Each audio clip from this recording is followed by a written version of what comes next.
Though COVID-19 cases are increasing in St. Kitts and Nevis, there should not be a hard lockdown of the country, says former Chief Medical Officer Dr. Patrick Martin.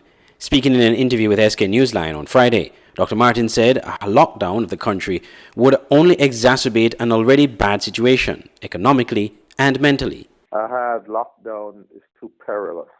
We have to consider people's spiritual health, social health, which means relationships with family, friends, and neighbors.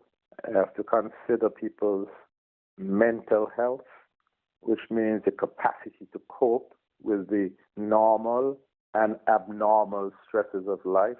And we have to consider the health of the economy from which all of us get our livelihood. Having regard for all those factors, while at the same time knowing the risks to physical health, the balance favors the partial lockdown that we are now in. We did not have a full lockdown the first time around.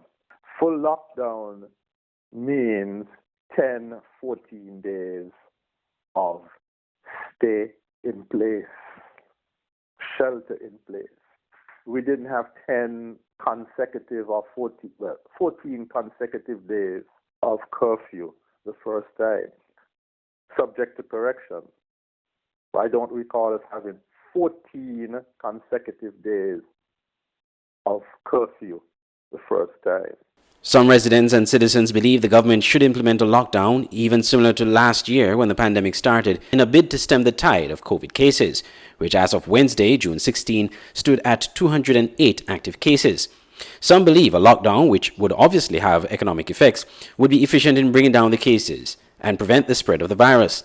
The government has instead pursued a partial lockdown for 2 weeks. In Dr. Martin's view, this can be very effective if administered properly. Because you have to have testing alongside the curfew and the restrictions on mass events. So we're not having testing.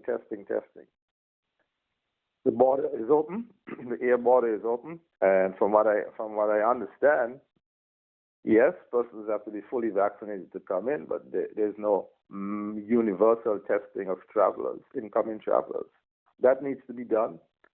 And we also need to, with respect, rush to procure a high-performing rapid test so we can do some community-based testing in health centers and other places to identify persons who have no symptoms but are carrying the virus.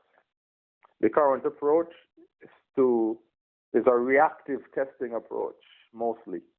We need a proactive testing strategy at the airport and in the community. St. Kitts and Nevis recorded its first COVID-19 death on Thursday, more than a month since the new outbreak of COVID-19 cases in the Federation. Andre Huey, SKN Newsline.